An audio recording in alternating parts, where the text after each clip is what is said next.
The air in the VIP wing of St. Jude's smelled of filtered sterility and expensive dyeing. It was a scent I had inhaled for a decade, a mixture of high-grade antiseptic, wilted lilies from well-wishers who had long since stopped coming, and the cold, metallic tang of the oxygen tank hiss.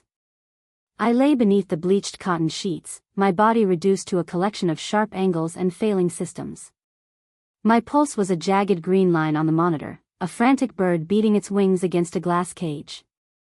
Beside me, the leather chair groaned. Julian Sterling, my fiancé, my burden, the man for whom I had dismantled my own life, sat there. He wasn't looking at me. He was looking at his hands, specifically the way his fingers were intertwined with those of Serafina Thorne. My stepsister. The woman who had been helping me manage our household for years. The doctor said the final stage is peaceful, Serafina whispered. Her voice was like honey poured over broken glass. But the waiting, it's the hardest part, isn't it? Julian's thumb traced the line of her knuckles, a slow, possessive movement that didn't belong in a room of mourning. He leaned back in his customized wheelchair, the one I had paid for by liquidating my maternal inheritance. The waiting is almost over, Julian replied. His voice lacked the tremor of grief I had expected. It was the voice of a man checking a ledger. Midnight. That's when the clock resets. The life insurance policy has an actuarial clause. If she passes before the premium renewal, the payout is tripled. 12 million, Sarah. Enough to get us to Zurich. Enough to walk again. I tried to gasp, but my lungs were leaden. The monitor's beep accelerated. Beep. Beep beep. Beep beep beep. She can hear us, Julian, Serafina giggled, a sound so sharp it felt like a needle in my ear. Let her, Julian said, finally turning his gaze to me. His eyes were cold, devoid of the 10 years of gratitude he had feigned. She spent her life being a martyr. Let her die as one. She was always so obsessed with her fiduciary duty to the Sterling name. Well, this is her final contribution. She's finally worth more dead than alive. The green line on the monitor shuddered. It flattened. A single, high-pitched note pierced the room, a digital scream that didn't stop.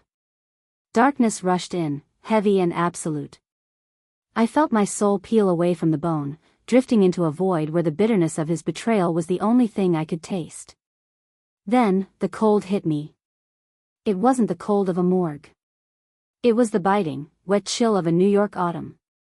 My eyes snapped open. I wasn't staring at a hospital ceiling.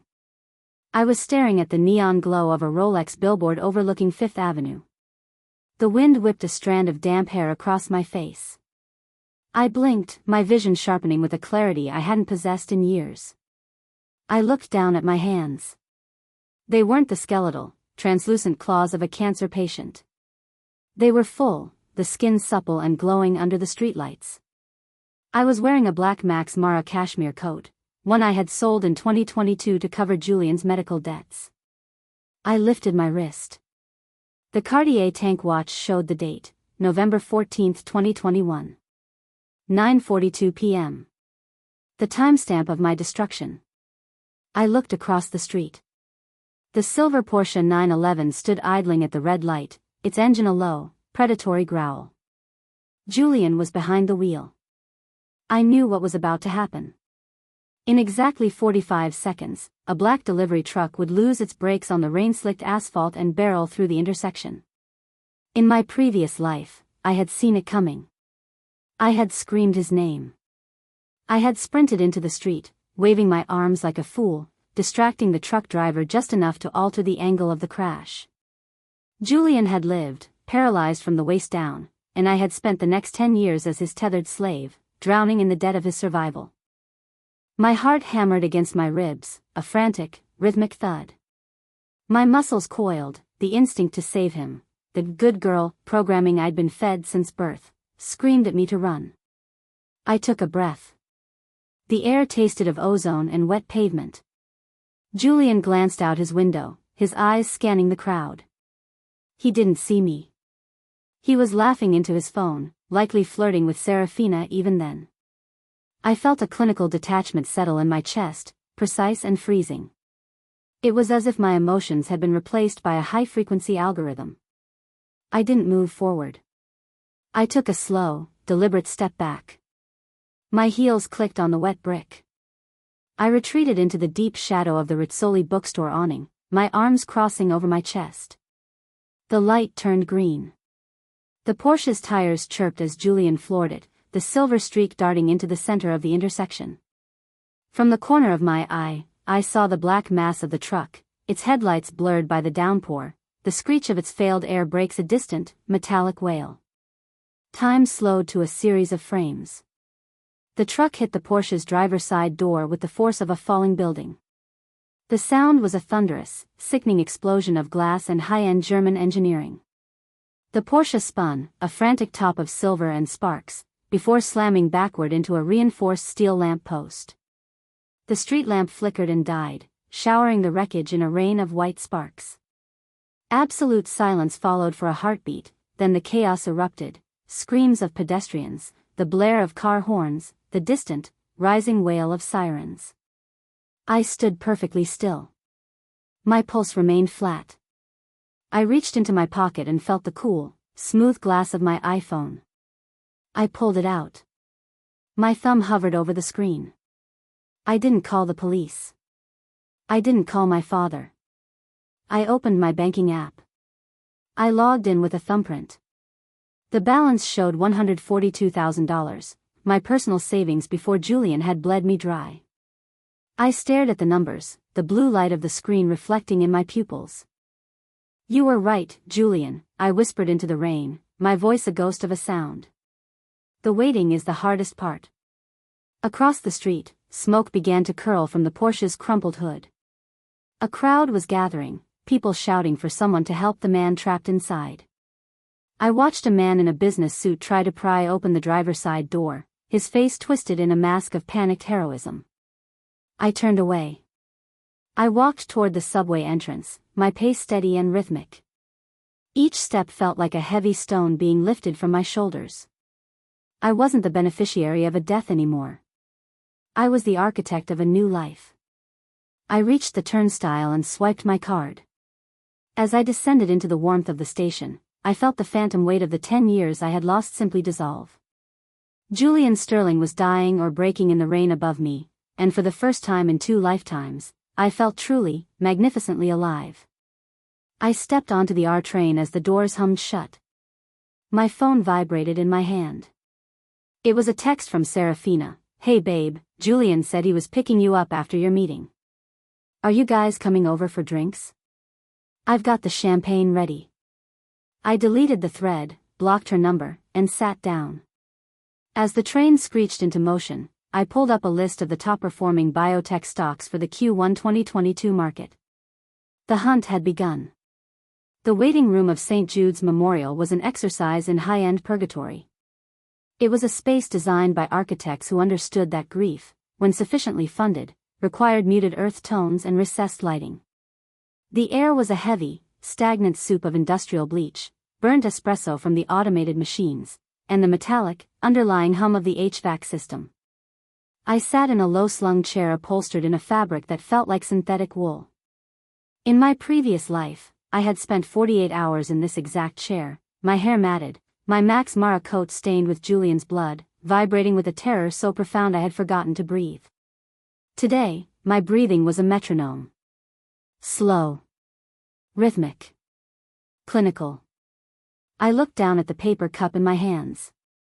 The water inside was lukewarm, a thin film of dust floating on the surface. I watched the way the fluorescent light above reflected in the liquid, a trembling, distorted rectangle. The heavy oak doors of the surgical wing swung open with a pneumatic hiss. Beatrice Sterling didn't walk into a room, she colonized it.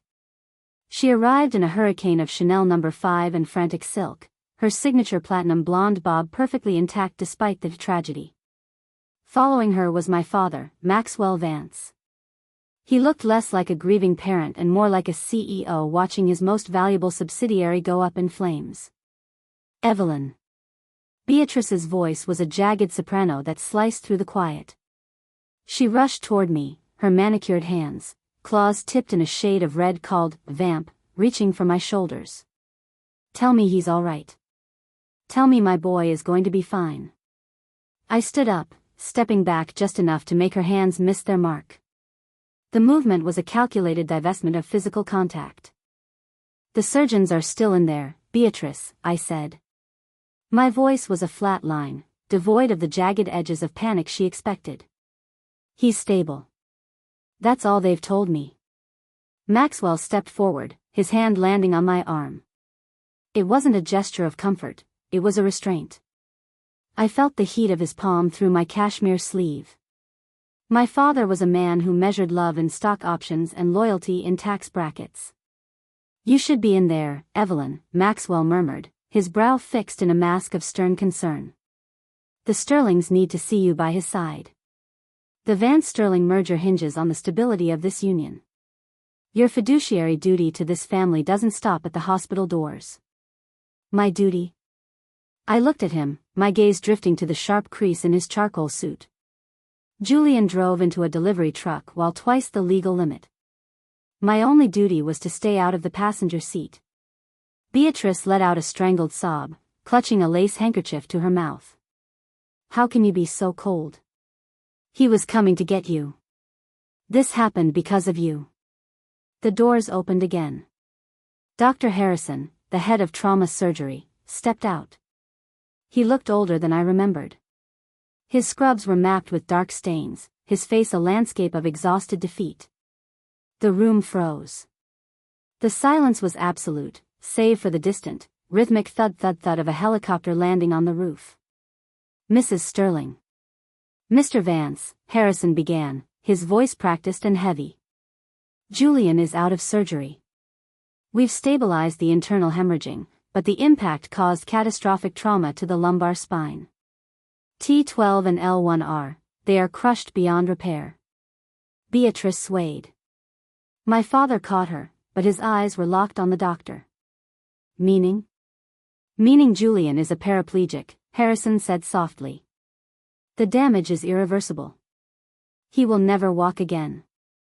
Beatrice's scream was a thin, high sound, like a bird being crushed.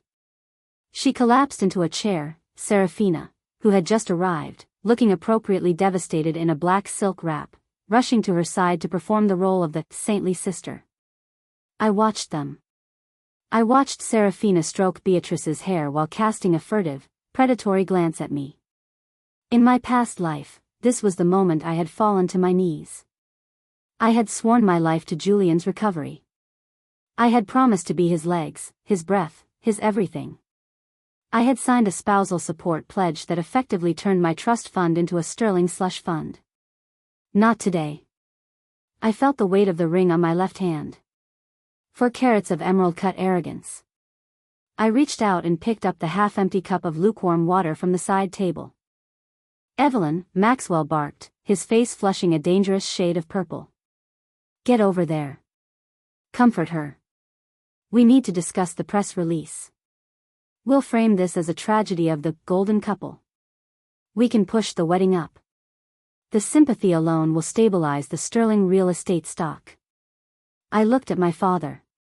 There won't be a wedding, Maxwell. The room went silent. Beatrice stopped sobbing. Serafina's hand froze in midair. I'm sorry for Julian's condition, I said, my voice projecting with the cold authority of a courtroom verdict. But I am 24 years old. I am an architect, not a palliative care nurse. I am not a chip to be traded in a real estate merger. I am ending the engagement. Effectively immediately. You ungrateful little bitch. Beatrice hissed, her face contorting into something unrecognizable. After everything we've done for you? Without the Sterling name, you are nothing. I would rather be nothing than be a ghost in your house, Beatrice, I replied. I looked down at the coffee cup. I twisted the ring off my finger. The platinum band felt cold against my skin. I held it over the cup. Evelyn, if you drop that ring, you are dead to me, my father whispered, the threat vibrating with the weight of a multi-million-dollar disinheritance. You will have no name. No money. No home. Then I'll be light on my feet, I said. I opened my fingers. The ring fell. It didn't make a splash, it was too heavy for that. It hit the lukewarm water with a soft plop and sank instantly to the bottom, the emerald-cut diamond catching a final, distorted glint of fluorescent light before settling in the dregs. Clink. The sound of the ring hitting the bottom of the paper cup was the loudest thing in the room. I turned and walked toward the exit. Maxwell's shouting followed me, a frantic, ugly noise that grew faint as the heavy doors swung shut behind me. I stepped out into the night air. The rain had stopped, leaving the city shimmering and raw. I didn't have a car. I didn't have a trust fund. I didn't have a fiancé.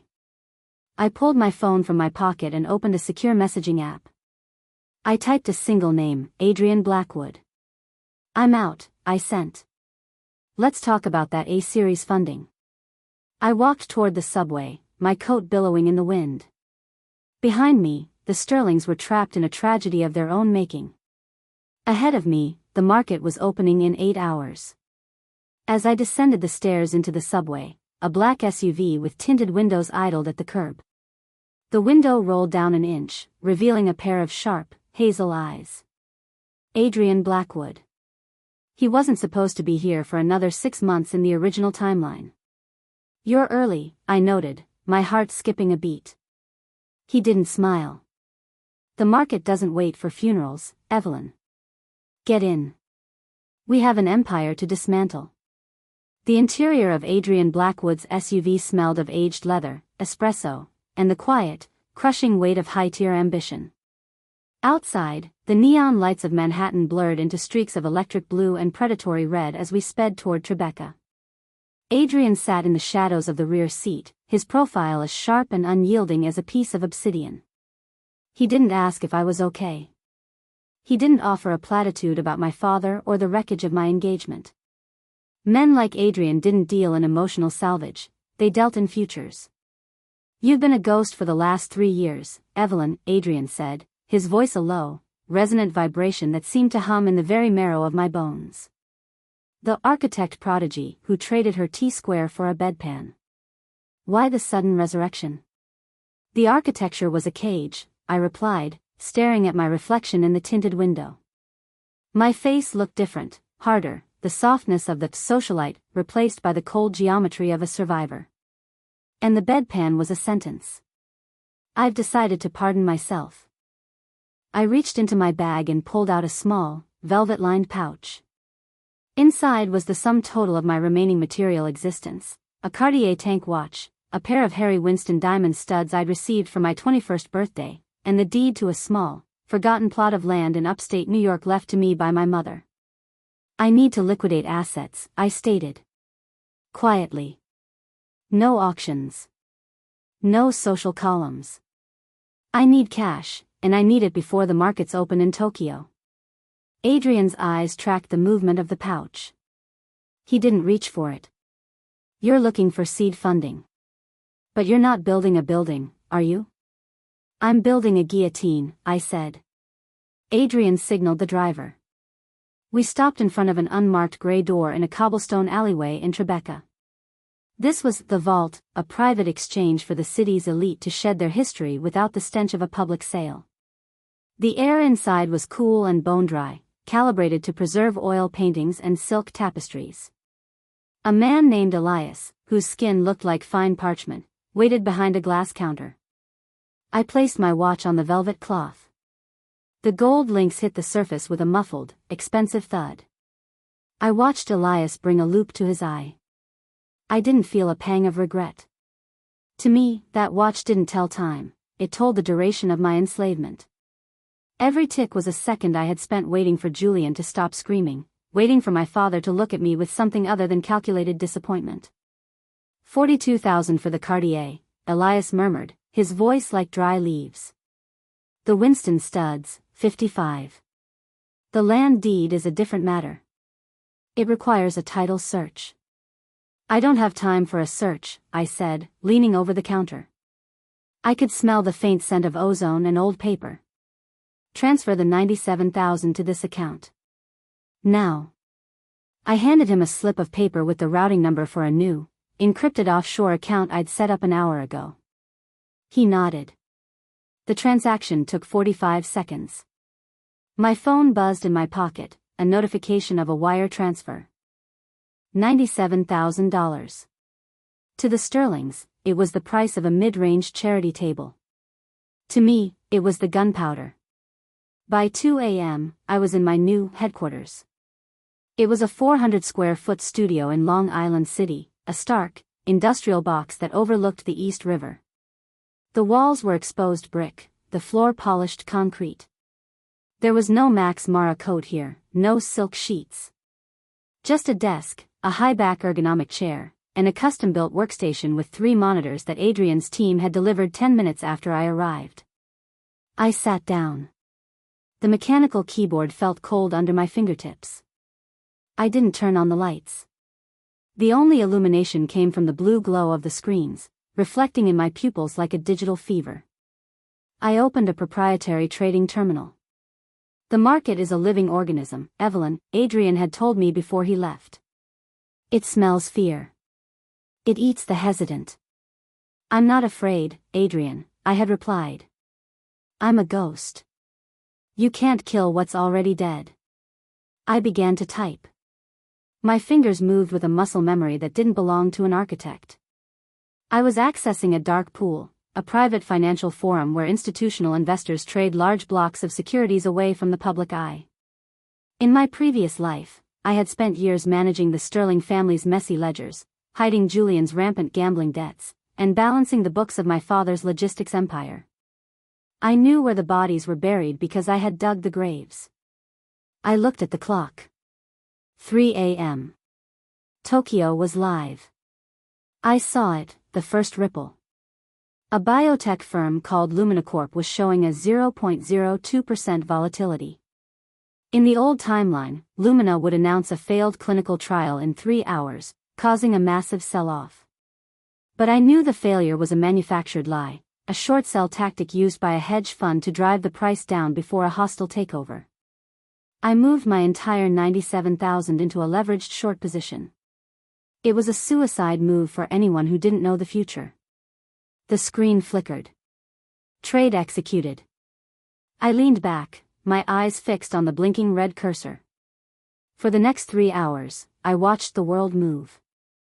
I saw the news break at 6 a.m. The failed trial hit the wires. The public market panicked. Lumina plummeted. My screens turned into a waterfall of red. But in the dark pool, my position was ballooning. By 8:30 a.m., as the first rays of a cold Manhattan sun bled through the studio window, I hit the close position key. The sound of the mechanical enter was like a gunshot in the silent room. I watched the balance update. $412,000. A 324% return in a single night. A clinical satisfaction settled in my chest. I didn't smile. Smiling was for those who were surprised by their own success. I stood up and walked to the window. Across the river, the skyscrapers of the Upper East Side were waking up. Somewhere in those towers, Julian was being rolled into a physical therapy unit, and my father was likely screaming at a PR consultant. I picked up a cold cup of black coffee. It tasted of bitterness and victory. I had been out of the Sterling Vance world for exactly 12 hours. I had no home, no family, and no reputation. But I had $250,000 in liquid capital and the most dangerous weapon in the world, the truth of what was coming. My phone rang. It was an unsaved number. Evelyn, Adrian's voice was dry, almost bored. The SEC just flagged a suspicious short sell on Lumina. Someone played the move with surgical precision. Are you already making enemies? I'm not making enemies, Adrian, I said, watching a barge drift slowly down the river. I'm just clearing the field. The Sterlings are announcing a Gala of Hope for Julian's recovery, Adrian said. Friday night. They're looking for donors to fund a new neural research initiative. They think they've found a way to make him walk. They have, I said, a cold, sharp edge creeping into my voice. They've found your tech, Adrian. and they're planning to steal it. They can't steal what's already been sold, Adrian replied, and I could hear the faint clink of glass on his end. Check your encrypted mail, Evelyn. I just sent you the term sheet for the A-series funding. If you sign it, you don't just own 20% of my company. You own Julian Sterling's only hope of ever standing up again. The question is, are you ready to be the villain in their story? The blue light of the triple monitor setup reflected off the polished concrete floor of my studio, casting elongated, ghostly shadows against the exposed brick. It was 4:14 a.m.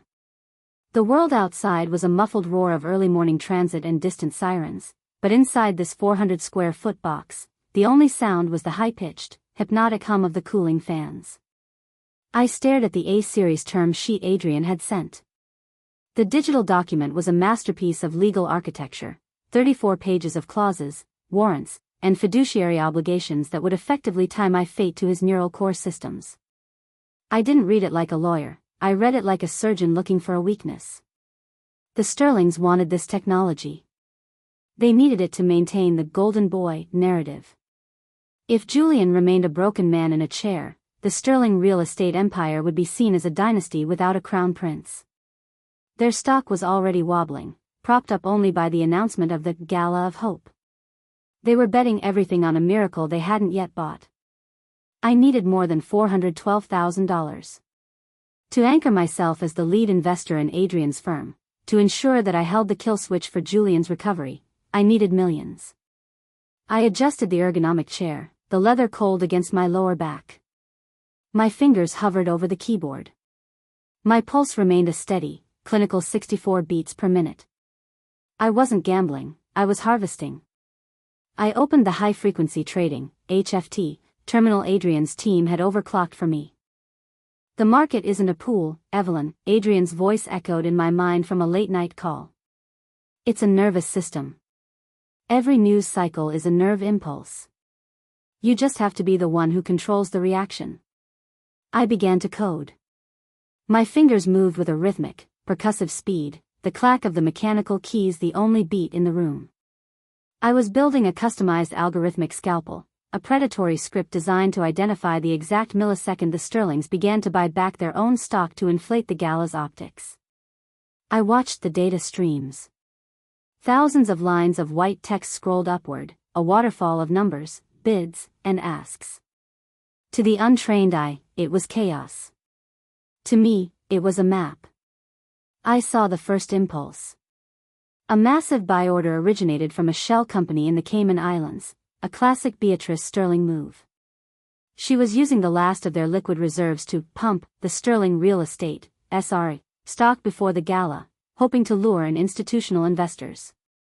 Got you, I whispered. The scent of stale espresso and ozone filled my lungs. I didn't hesitate. I initiated a highly leveraged position, shorting SRE at the exact peak of Beatrice's buy order. It was a move of surgical aggression.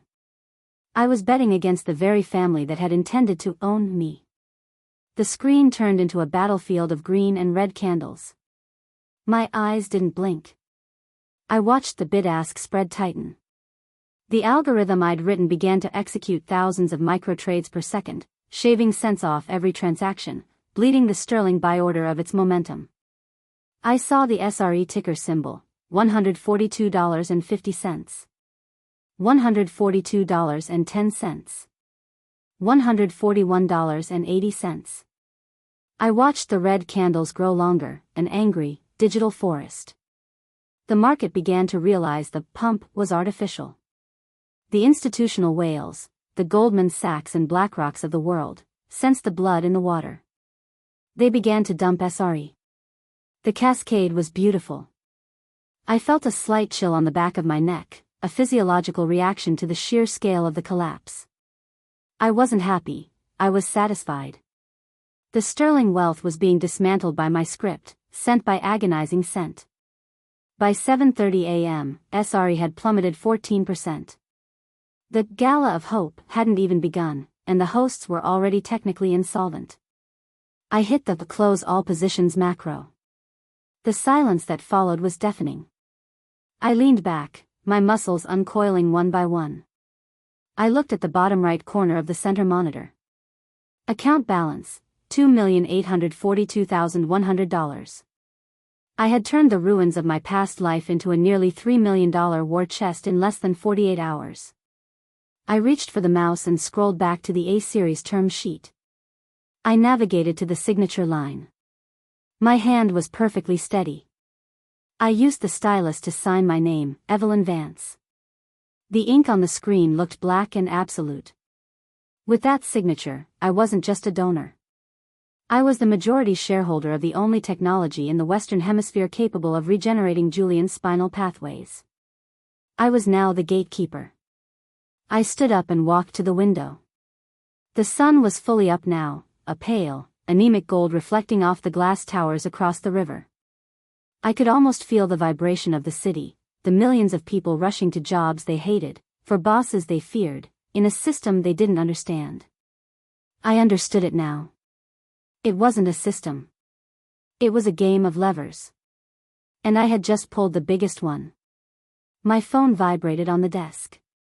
A private number. I picked it up. I didn't say hello. The SRE stock just hit a 5-year low, Adrian's voice came through, sharp and cold. The board is in a panic. Beatrice Sterling is reportedly having a nervous breakdown in her penthouse.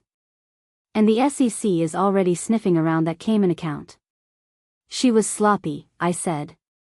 She thought the Sterling name was a shield. She forgot it's just a target. I just received the signed term sheet, Evelyn, Adrian continued. A pause. I could hear the sound of a heavy door closing on his end. You just bought the keys to Julian's legs. What's your next move? The gala is tomorrow night, I said, staring at my reflection in the glass.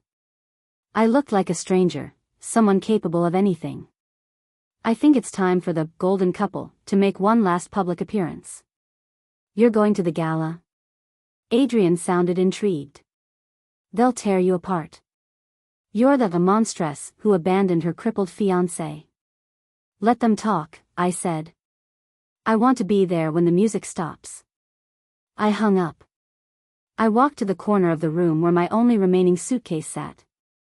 I opened it and pulled out a garment bag I'd picked up from a private boutique yesterday afternoon. I unzipped it. The dress was a deep, liquid crimson, the color of old blood and power. It was structured, sharp, and utterly devoid of the lace and pearls the Sterlings loved. It was a dress for an executioner. I touched the silk. It was cold. Julian Sterling was waiting for a miracle. I was going to give him a reality check instead. I sat back down at my desk and opened a hidden folder on my encrypted drive. It contained the blueprints for my father's logistics fleet, the one I was about to dismantle next. A notification popped up on the screen, new message from Serafina. I didn't open it.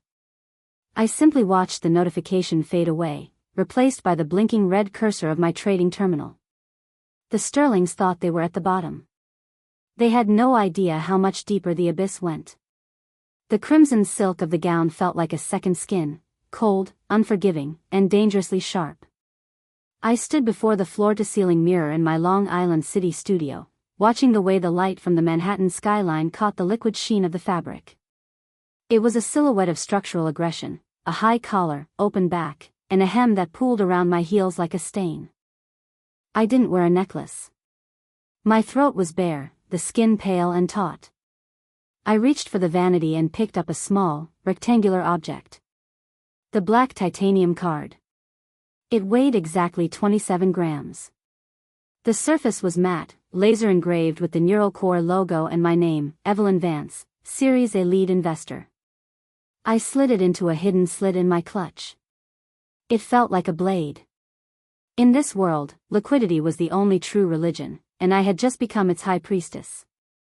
A black town car waited downstairs. The drive across the Queensboro Bridge was silent. I watched the city lights flicker through the tinted glass, my pulse a rhythmic, flat 60 beats per minute. I wasn't going to a party, I was attending an autopsy of my own reputation. The St. Regis was a fortress of Gilded Age arrogance. As the valet opened my door, the air hit me, a mixture of chilled November rain and the cloying, expensive scent of gardenias. I stepped onto the red carpet, the flashbulbs of the paparazzi erupting in a chaotic, blinding staccato. Evelyn.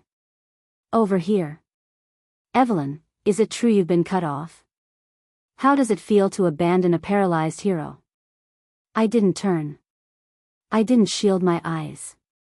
I walked through the gold-leaf doors with a clinical detachment, my heels clicking on the marble floor with the precision of a ticking clock.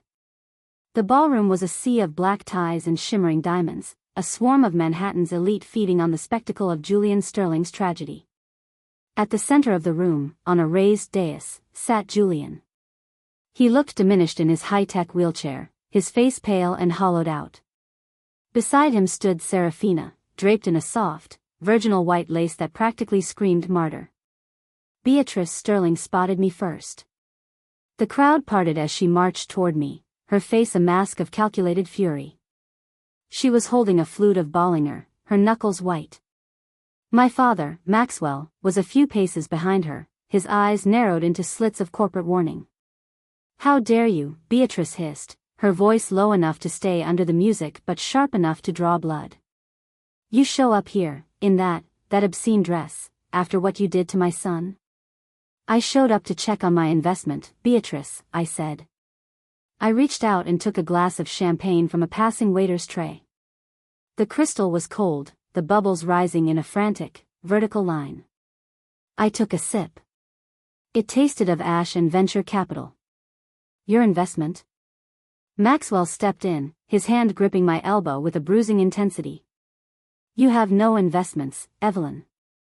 You have no standing. I've already contacted the board. Your equity stake in the family trust has been frozen pending a mental competency hearing. You're a ghost in a red dress. You're thinking in the old timeline, Dad," I said, peeling his fingers off my arm with a strength that surprised him. "The trust is irrelevant. I've diversified." I turned my gaze to Julian on the dais. He was staring at me, his eyes filled with a manic, flickering hatred. He beckoned for me to come closer. The crowd held its collective breath, the scent of their anticipation almost nauseating. I walked toward him. The rustle of my silk gown was the only sound in the sudden silence. I stopped 3 feet from his wheelchair. "Evie," Julian rasped. His voice was a ghost of the arrogant roar it used to be. "You came to see the miracle? Adrian Blackwood is here.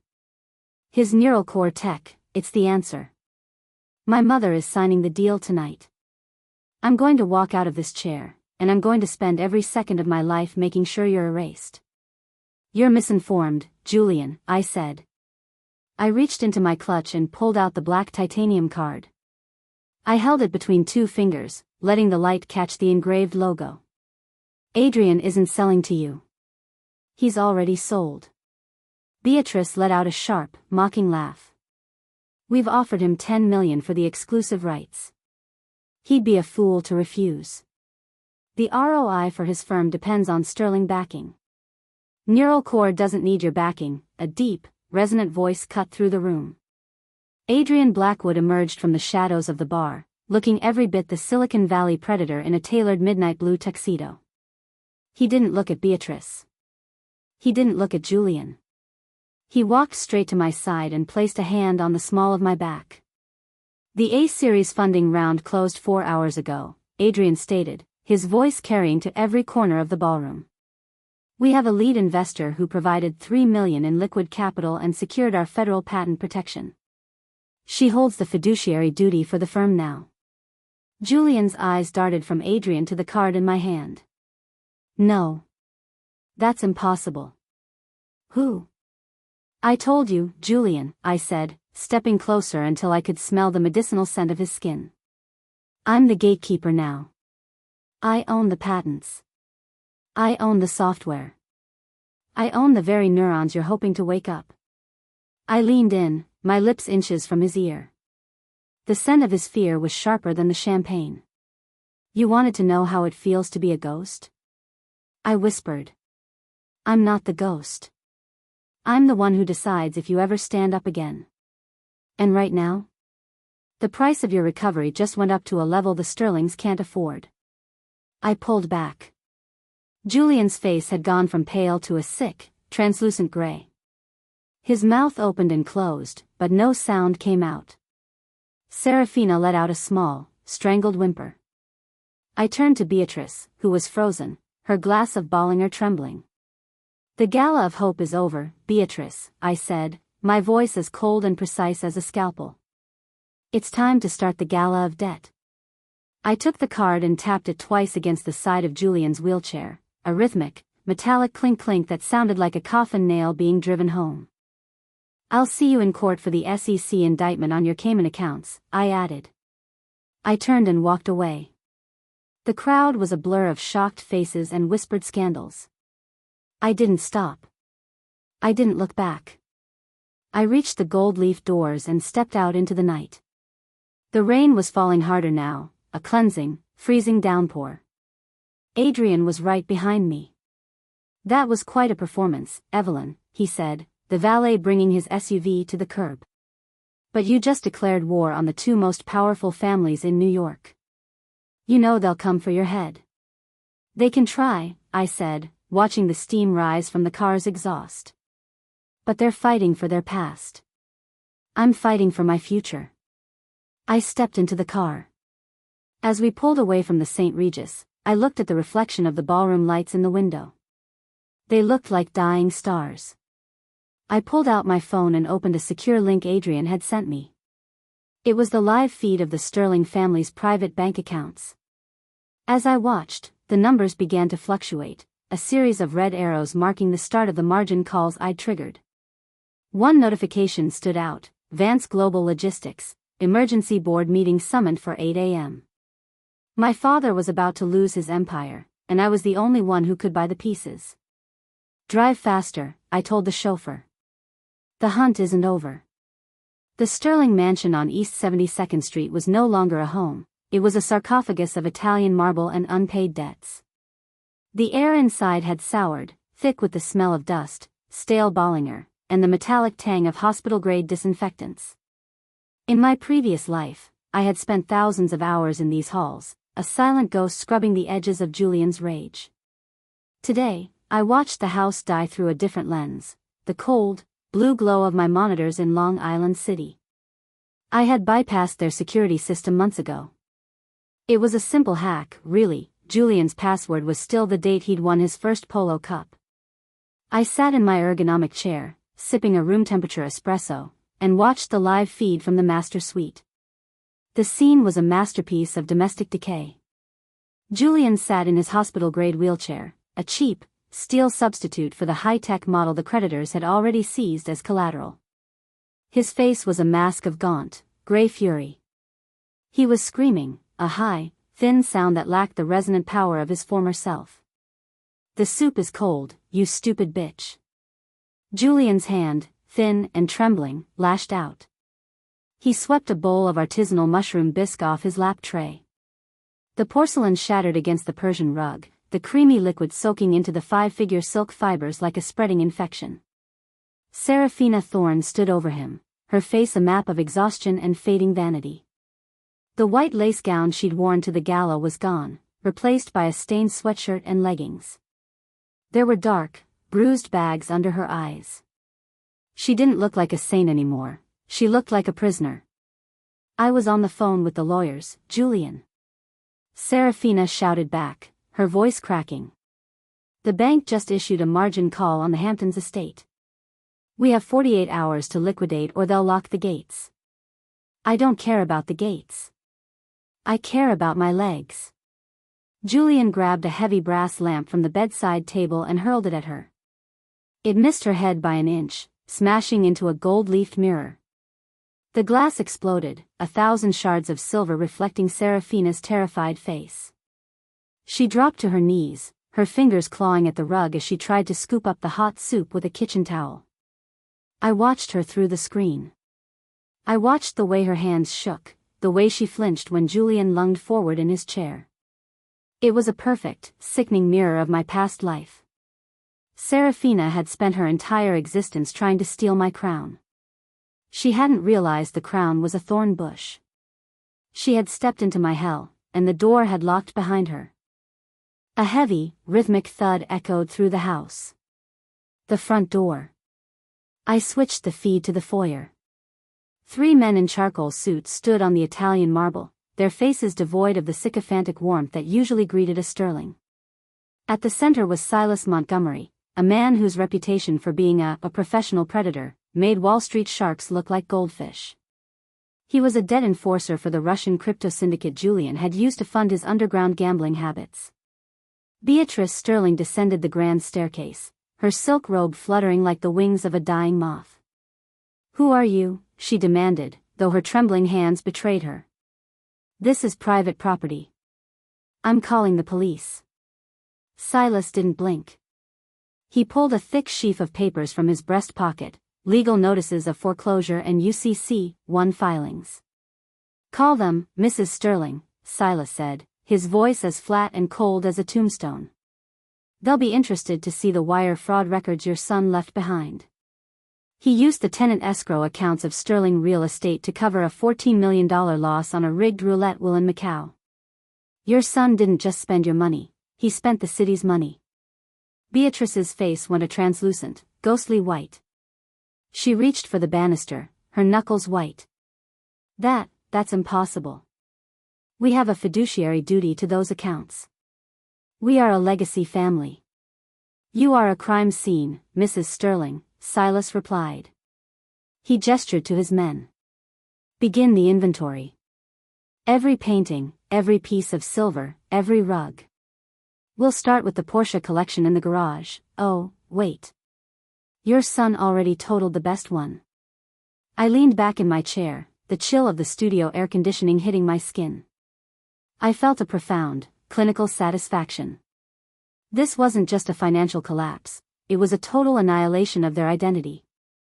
To a Sterling, being poor was a fate worse than death. Being exposed as poor was a nightmare from which they would never wake. I watched the feeds for another hour.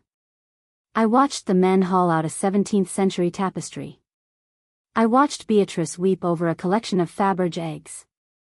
But the moment that truly anchored my revenge happened in the master suite. Serafina had finished cleaning the soup. She stood up, her sweatshirt damp and stained. "Julian," she whispered, her voice dead. "I'm leaving. I can't do this. I didn't sign up for this." Julian reached out and caught her wrist. His grip was surprisingly strong, his fingers digging into her skin until her face contorted in pain. "You aren't going anywhere, Sarah," Julian hissed, a cruel, mad glint in his eyes. "You wanted my name? You've got it. You're going to stay here and rot with me. You're going to be my nurse, my maid, and my punching bag until the last cent is gone. Because without me, you're just a penniless social climber with a bruised eye. At least here, you're a Sterling." Serafina began to sob, a low, broken sound that echoed through the empty mansion. I reached out and clicked the close feed button. The monitors went black, leaving the room in total silence. I picked up a glass of ice-cold water and drank it, the liquid sliding down my throat like a frozen blade. My phone buzzed. A text from Adrian: "The board at Vance Global is in full revolt. Your father just suffered a minor stroke during the emergency session. He's asking for you." I stared at the message. I thought about the 10 years I had spent begging for my father's approval. I thought about the way he had sold me to Julian to balance a spreadsheet. I didn't call the hospital. I didn't call a lawyer. I opened my trading app and checked the short sell positions I still held on Vance Global. The stock was in freefall, a beautiful, jagged line of red candles descending into the abyss. "Let him ask," I whispered. I stood up and walked to the window. The lights of Manhattan were a brilliant, uncaring tapestry. I wasn't a ghost anymore. I was the storm. And I had one more empire to dismantle before the sun came up. I pulled a black leather folder from my safe. It contained the original, unredacted contracts for the Vance Global shipping fleet. There was a hidden liquidation clause buried on page 114, a poison pill my father had overlooked in his arrogance. If I triggered it tonight, the company wouldn't just go bankrupt, it would cease to exist by noon tomorrow. My thumb hovered over my lawyer's contact. "End it," I whispered. Then, a knock came at my studio door. It wasn't the police.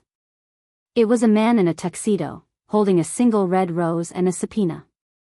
The elevator ascent to the 40th floor of the Vance building was a silent, vertical journey through 30 years of my own history. The G-force pressed against the soles of my feet, a subtle, physical reminder of the power dynamics at play. When the doors slid open, the air of the executive level hit me, a suffocating blend of expensive cigar smoke, old mahogany, and the sharp, ozone-tinged scent of high-frequency servers. It was 8 a.m. The sun was a pale, anemic sliver cutting through the smog of the East River, illuminating the dust motes dancing in the corridor. I walked toward the boardroom. The heavy oak doors, 3 inches of solid, soundproofed arrogance, stood closed. I could hear the muffled, frantic cadence of raised voices from within. I didn't knock. I pushed the doors open. The sound of the hinges was a low, oiled whisper. The room was a landscape of panicked masculinity, 15 men in charcoal suits, their faces varying shades of cardiac red, huddled over a spread of digital tablets and printouts. At the head of the table sat my father's empty chair, a throne of distressed leather that seemed to radiate the ghost of his disappointment.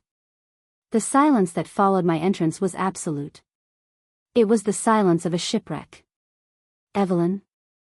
Marcus Thorne, Maxwell's chief legal officer and Seraphina's uncle, stood up, his silver hair catching the morning light. He looked at me as if I were a glitch in the software of his reality. "This is an emergency session, Evelyn," Marcus stammered, his hand fluttering toward the stack of margin call notices on the table. "Your father is in the ICU.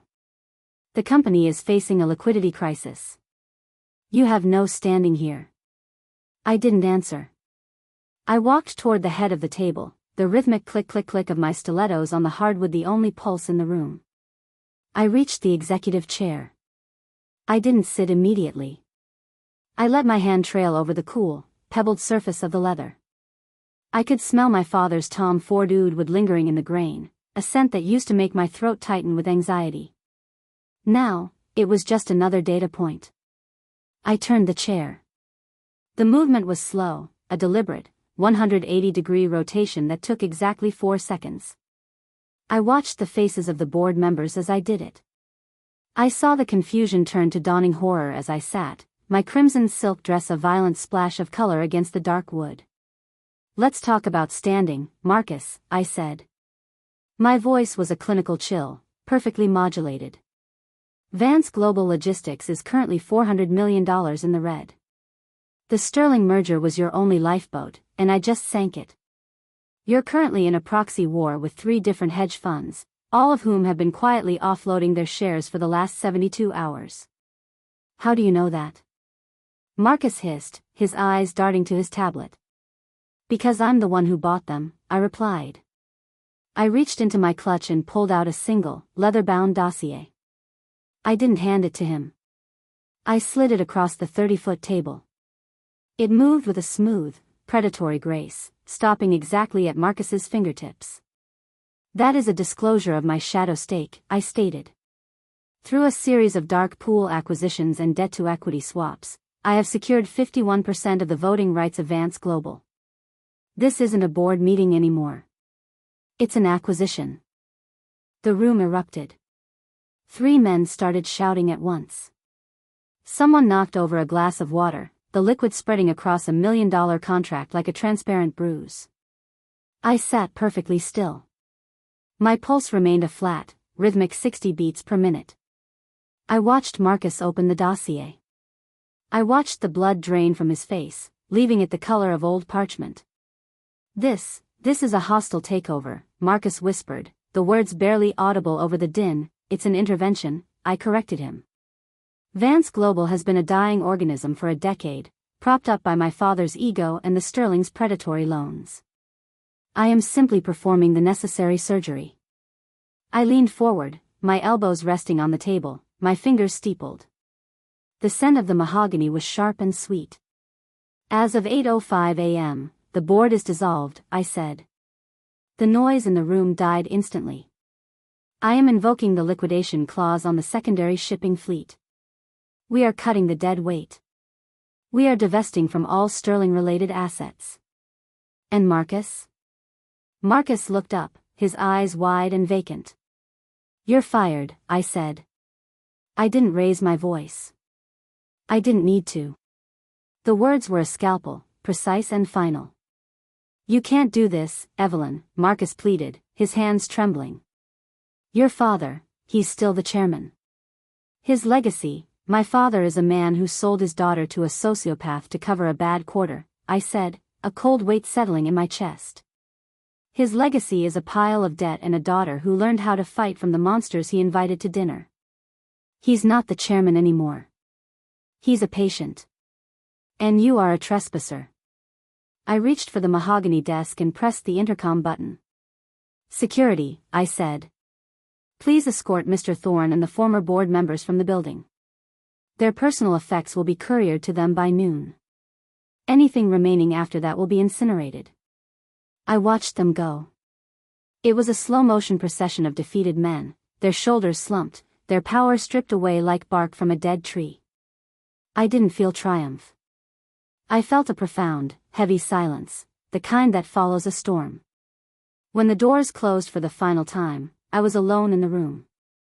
I looked at my father's chair. I looked at the vast, empty table.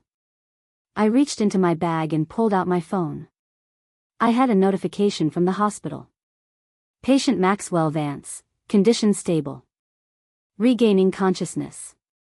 I stared at the screen for a moment, then I hit delete. I stood up and walked to the window. The sun was higher now, reflecting off the glass towers of the financial district. I saw my reflection in the pane, the woman in the red dress, the owner of an empire, the ghost who had finally come home to haunt the living. My phone vibrated again. A call from Adrian. The markets just reacted to the Vance Global News, Adrian said, his voice a low, warm hum. The stock is stabilizing. The hostile takeover is being framed as a strategic pivot by a visionary new CEO. You're a hero on CNBC, Evelyn. I'm not a hero, Adrian, I said, watching a hawk circle the top of the Chrysler building. I'm just the only one left standing. The Sterlings are at the end of their rope, Adrian continued. Julian's lawyers are filing for Chapter 11. But there's a problem. Beatrice just went to the press. She's claiming you have a neural core prototype and that you're withholding life-saving treatment from a paralyzed man out of spite. She's playing the monstrous card again, I noted, my eyes narrowing. It's working, Adrian said. There's a mob forming outside the St. Jude's medical wing. They want blood, Evelyn. And they want your patents. I watched the live news feed on the wall-mounted screen. Protesters were holding signs with my face crossed out in red. In the center of the crowd, Serafina was giving a tearful interview, her saintly mask back in place. He just wants to walk, she sobbed to the cameras. Evelyn Vance has the power to heal him, and she's choosing to let him rot. I turned off the screen. Fine, I whispered to the empty room. If they want a show, I'll give them a miracle they'll never forget. The Metropolitan Museum of Art was a fortress of limestone and silence, but tonight, it breathed with the frantic, humid energy of a scandal in search of a climax. I stood at the entrance of the Temple of Dender. The ancient Egyptian sandstone, weathered by thousands of years of Nile floods, was illuminated by thousands of flickering white candles. The reflecting pool was a black mirror, its surface disturbed only by the occasional petal falling from the massive arrangements of white orchids that lined the perimeter. The scent was overwhelming, lilies, expensive perfume, and the sharp, ozone-tinged chill of the high-end HVAC system struggling against the heat of 500 bodies. The winter solstice execution, as the tabloids had dubbed it, was in full swing. I felt the weight of the crimson silk against my heels, a liquid fire that seemed to absorb the candlelight. My pulse remained a steady, clinical 61 beats per minute. I wasn't here to socialize. I was here to perform a public autopsy. A hush fell over the room as a side door opened. Beatrice Sterling pushed Julian's wheelchair into the center of the temple floor. It was a calculated performance of poverty. Beatrice was wearing a black, off-the-rack dress from 3 seasons ago, a loud, visual signal of her fall from grace. Julian was slumped in a standard hospital chair, a gray blanket over his useless legs. Behind them, Serafina Thorne walked with her head down, clutching a Bible to her chest. The media swarm descended instantly. Flashbulbs erupted like a localized lightning storm, the click-whir of high-end lenses a rhythmic, predatory gnashing. Evelyn Vance. Julian's voice echoed through the ancient stone chamber, amplified by the microphones the press held out like offerings. Look at me. You have the neural core patent. You have the power to make me walk, and you're keeping it for yourself. Tell the world why. Tell them how much you enjoy watching me rot. Beatrice let out a staged, strangled sob. She's a monstress. She's withholding life-saving tech out of pure, unadulterated spite. I felt the collective gaze of New York's elite turn toward me, a wave of judgment, sharp and cold as an Atlantic winter. In my previous life, would have stammered. I would have tried to explain the fiduciary duty of clinical trials. I would have begged for them to understand. Instead, I walked toward the reflecting pool. The sound of my heels on the stone was a series of sharp, rhythmic cracks. I reached the podium at the edge of the pool. I didn't look at Julian. I looked at the Temple of Dender, at the carvings of gods who had been forgotten for millennia. Julian, I said. My voice was a low, resonant vibration that cut through the murmurs of the crowd. You've spent the last 48 hours talking about what I've taken from you. It's time we talk about what you took from the city. I reached into my clutch and pulled out a small, slate-gray remote. I watched Beatrice's eyes. For a millisecond, the grieving mother mask slipped, revealing a flash of pure, crystalline terror. I pressed the enter button. The massive, 60-foot wall of the temple, the sandstone that had stood for 2,000 years, suddenly bloomed with light. A high-definition projector, hidden behind a floral arrangement, beamed a series of documents onto the ancient stone. The room went dead silent. This is a ledger from a shell company called Sterling Crest, registered in the Cayman Islands, I stated, my voice echoing in the rafters. Over the last 36 months, it has received 42 separate wire transfers from the Sterling real estate tenant escrow accounts, totaling $8 million. I scrolled the image. A new document appeared, a digitized bank signature card. The signatures on these transfers aren't mine, I said. And they aren't Julian's. I zoomed in on the signature. The name was Beatrice Sterling. This is embezzlement, Beatrice, I said, turning to face her. You didn't lose your fortune to a market crash. You lost it to Julian's gambling debts. You stole from your tenants, working class, families who trusted you with their security deposits, to pay off a Russian syndicate in Macau. The crowd erupted into a chaotic, buzzing roar. I saw a New York Times reporter frantically typing into his phone. I pressed the remote again. A second set of documents appeared, toxicology reports from the night of the crash. And this, I said, my voice dropping an octave, is the report your mother paid $500,000 to suppress. It shows that Julian wasn't a hero, trying to pick up his fiancée. He was legally intoxicated and on a high dose of cocaine when he ran that red light. He didn't crash because of a mechanical failure. He crashed because he was a criminal. The silence that followed was absolute. I watched Julian. He looked small. He looked like a child caught in a lie too big to manage. He gripped the arms of his cheap wheelchair, his knuckles white, his mouth opening and closing like a dying fish. Serafina took a step back, her saintly Bible slipping from her fingers and hitting the stone floor with a dull, hollow thud. The RICO Act is very specific about the use of shell companies to launder embezzled funds, I added, looking directly at the cameras. I handed these files to the SEC and the Southern District of New York an hour ago. The Gala of Hope isn't a miracle, Julian. It's a confession. Heavy footsteps echoed from the back of the temple. 4 men in navy jackets with FBI emblazoned in yellow on the back moved through the crowd. The guests parted like the Red Sea. They didn't go for me. They moved with surgical precision toward the wheelchair. Beatrice Sterling? Julian Sterling? The lead agent, a man with a face like a slab of granite, pulled out a set of steel handcuffs. We have a federal indictment for wire fraud, embezzlement, and conspiracy. You're under arrest. I watched as they pulled Beatrice's hands behind her back. The metallic click-click of the cuffs was the most beautiful sound I had ever heard. I watched them lift Julian from his chair to move him to a specialized transport unit. He was screaming, ugly, incoherent obscenities, as the socialites he had spent his life impressing pulled out their phones to record his ruin. I looked at Serafina. She was staring at me, her face a mask of primal horror. "Evie," she whispered, her voice trembling.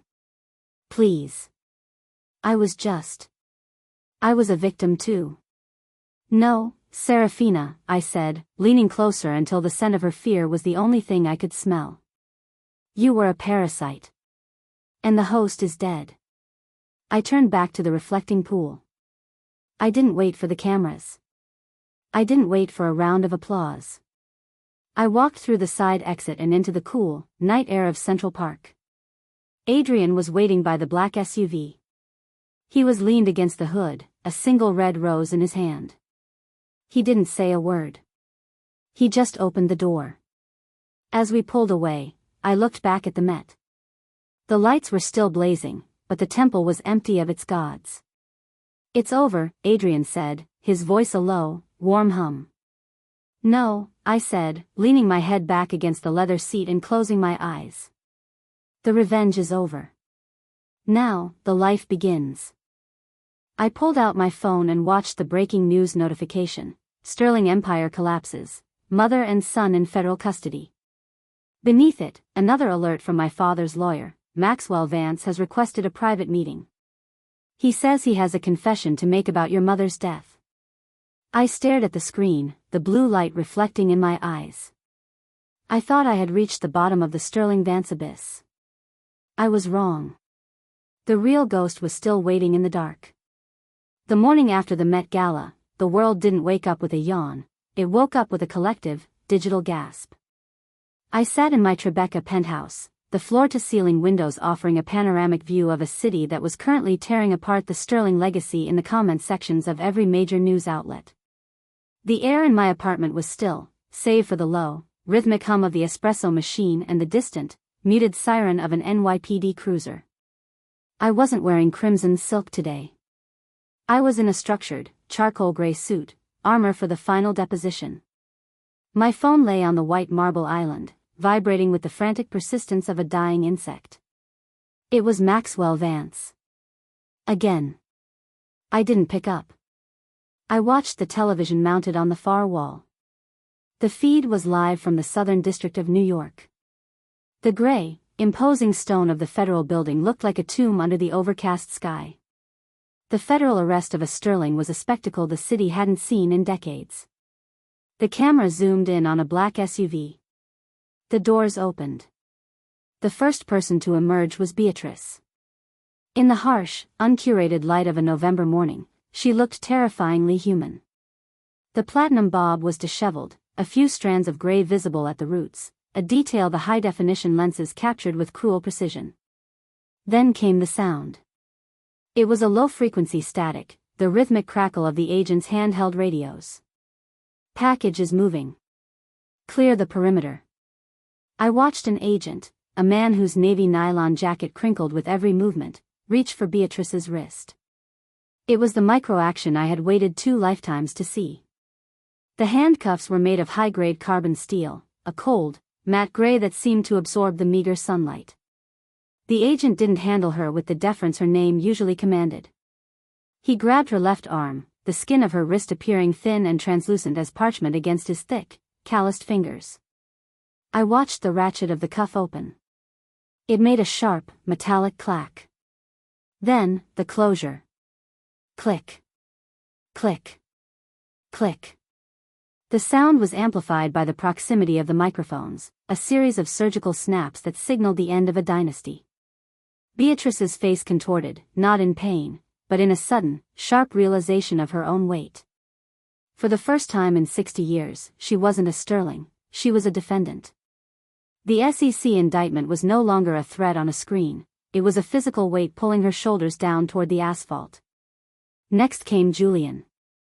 Because of his condition, the arrest was more complex, more humiliating. They didn't use the high-tech chair I had blocked. They used a standard, rattling transport gurney. Julian was strapped in, his face a mask of pale, sweating rage. The agents moved him with a clinical efficiency, their heavy tactical boots thudding against the pavement with the finality of a heartbeat. The RICO Act charges are substantial, a news anchor's voice cut through the visual. By using the Vance Global shipping lanes to facilitate offshore gambling transfers, the Sterling-Vance alliance has inadvertently triggered a multi-agency task force. This isn't just about a few bad loans anymore. It's about a systematic conspiracy to defraud. I felt a cold, dry satisfaction settle in the base of my throat. I reached for my espresso. The porcelain was warm, the liquid bitter and dark. My doorbell rang. Not the frantic buzz of a solicitor, but a single, heavy chime. I walked to the door. Adrian stood there. He wasn't in a tuxedo. He was in a black turtleneck and an overcoat, looking every bit the architect of a quiet revolution. He held a leather-bound folder under his arm. "They're being processed," Adrian said, stepping into the foyer. The scent of rain and cold air followed him. The SEC has already frozen every account tied to the Sterling Crest shell. By noon, the mansion on 72nd will be under federal seal. "And my father?" I asked, my voice flat. Adrian opened the folder. He pulled out a single, yellow document, a medical examiner's report from 2008. "The year my mother died." "Your father's confession wasn't just about the money, Evelyn," Adrian said, his hazel eyes locking onto mine with an intensity that made the air in the room feel heavy. "He didn't just sell you to the Sterlings. He sold your mother's life to build the first Vance fleet. The insurance payout for her accidental overdose was the seed capital for Vance Global." I felt the blood drain from my face.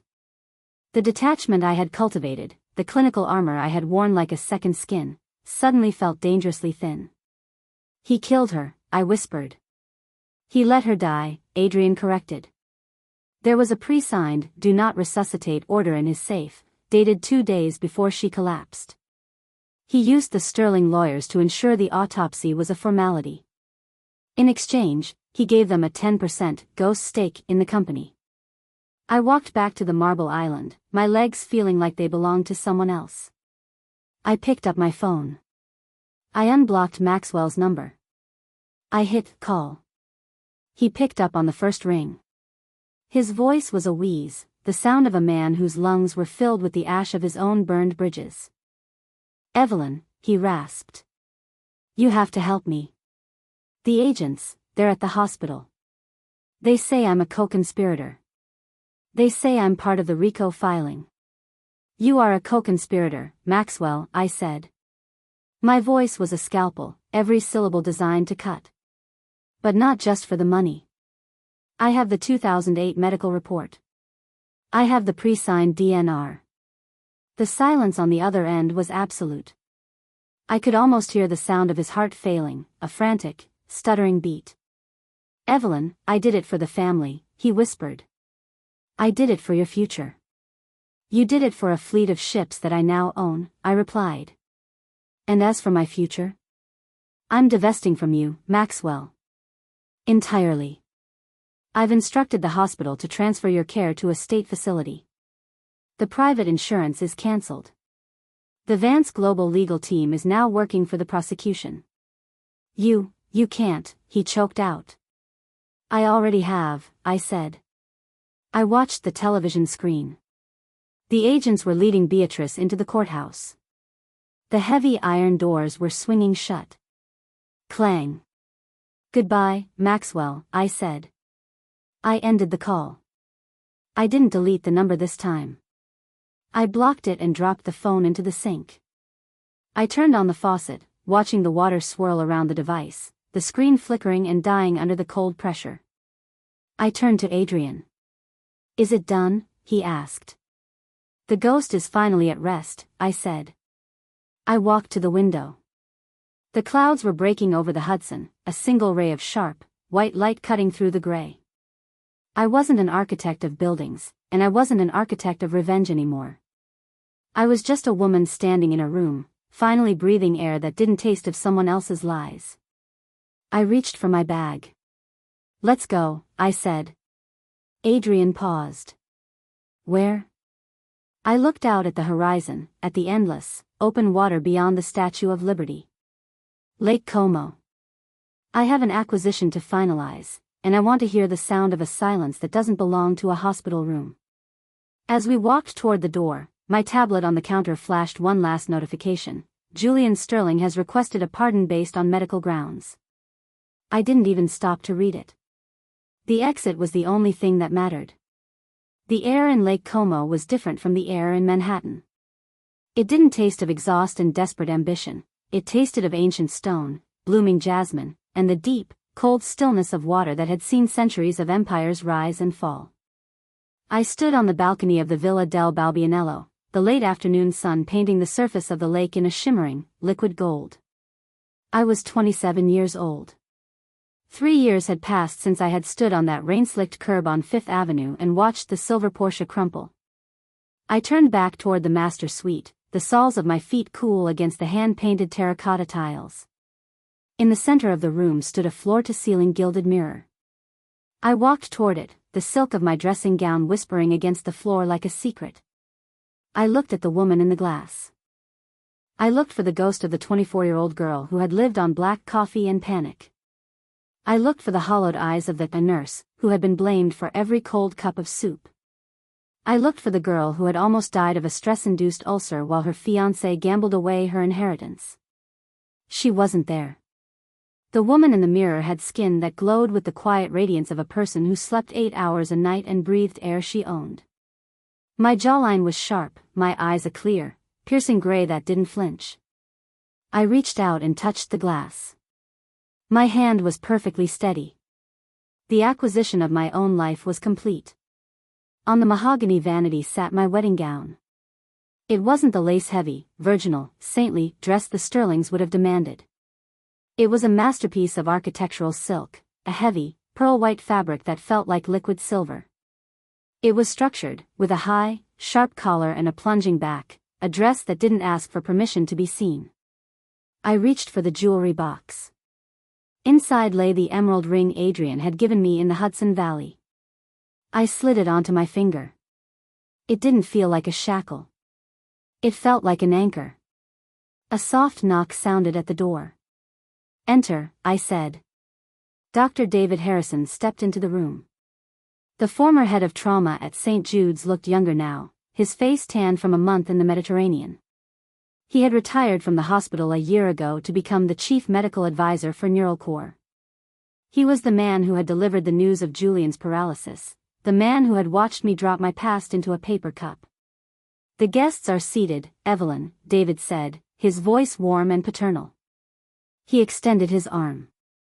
"And Adrian looks like a man who has just successfully completed a hostile takeover of the world's happiness. Are you ready?" "I've been ready for 2 lifetimes, David," I said. I took his arm. As we walked down the grand marble staircase, my mind drifted for a final, clinical moment to the wreckage I had left behind. I thought of Maxwell Vance. My father was currently living in a 2-bedroom rental in Boca Raton, Florida. I had stripped him of every legacy asset, leaving him only with a state pension I was legally unable to touch. He spent his days at a local dive bar, telling anyone who would listen about the ungrateful daughter who had stolen his fleet. No one believed him. To the world, he was just another bitter old man drowning in his own history. I thought of Julian. He was in a state-funded long-term care facility in upstate New York. The Neural Core patents were locked tight in my private trust. He would never walk. He spent his days staring at the same 4 gray walls, his only visitors being the federal agents who still had questions about the Sterling Crest accounts. Beatrice was in a federal prison in Connecticut, her platinum bob replaced by a buzz cut, her silk robes replaced by a tan jumpsuit. And Serafina. The parasite had been found by Silas Montgomery's associates in a diner in New Jersey. They hadn't killed her, that would have been too merciful. They had simply taken the last of her cash and reminded her of the cost of Julian's debts. She had disappeared into the gray fog of the working class, a woman with no name and no future. I stepped out into the garden. The scent of the white roses was intoxicating. A string quartet was playing a vibrant, soaring piece by Vivaldi, not a traditional march, but a celebration of momentum. The 50 guests, my real family, the engineers, the quants, and the friends who had stood by me in the trenches, rose as one. At the end of the aisle, under an arch of white peonies and ivy, stood Adrian. He was in a charcoal gray tuxedo, his hazel eyes locked onto mine with an intensity that made the rest of the world blur into insignificance. He wasn't just a partner, he was my intellectual equal, the man who had helped me turn my revenge into an empire. As I walked toward him, I felt a strange, fleeting sensation in my chest. It wasn't anxiety. It was a total, unadulterated divestment of the past. I reached the altar. David kissed my cheek and stepped aside. Adrian took my hands. His palms were warm, his grip firm and infinitely reassuring. "You're late," he whispered, a smirk playing on his lips. "I had to make sure the ghosts weren't following me," I replied. And they're gone, Adrian. Every last one of them." The ceremony was short, a legal and spiritual binding that felt more like a merger of two unstoppable forces. When the officiant pronounced us husband and wife, Adrian didn't kiss me with the desperate, possessive hunger Julian used to display. He kissed me with a quiet, profound respect. As we turned to face our guests, the sun finally dipped behind the mountains, casting long, purple shadows across the lake. "To the future," Adrian said, raising a glass of vintage Prosecco as we moved toward the reception. "To the future," I echoed. I looked down at the emerald on my finger. I thought about the phone I had dropped into the Hudson River. I thought about the girl in the rain. I realized then that the ultimate revenge wasn't the arrests, the bankruptcy, or the paralysis. The ultimate revenge was this stillness. It was the ability to stand in a garden in Italy and not feel the phantom weight of a wheelchair being pushed behind me. It was the ability to love a man who didn't want to own me, but to fly beside me. We walked toward the villa, our shadows stretching out across the ancient stone. Behind us, the Temple of Dender was 1,000 miles away. The hospital room was a different lifetime. The only thing that existed was the warmth of Adrian's hand and the infinite, open water of the lake. I didn't look back. Not once. I had spent my first life as a victim and my second as a ghost. My third life was finally beginning, and for the first time, I wasn't an architect of buildings or a strategist of shadows. I was just Evelyn. And the world was finally quiet. I stopped at the edge of the terrace and looked out at the dark water one last time. I took my phone from my clutch, the new one, the one with no Vance or Sterling contacts. I saw a final notification from an automated news bot: final liquidation of Sterling mansion complete. Property to be converted into a shelter for victims of domestic abuse. I smiled, a genuine, radiant smile that reached my eyes. I hit clear all, tucked the phone away, and stepped into the light of the ballroom. The game was over. I had won.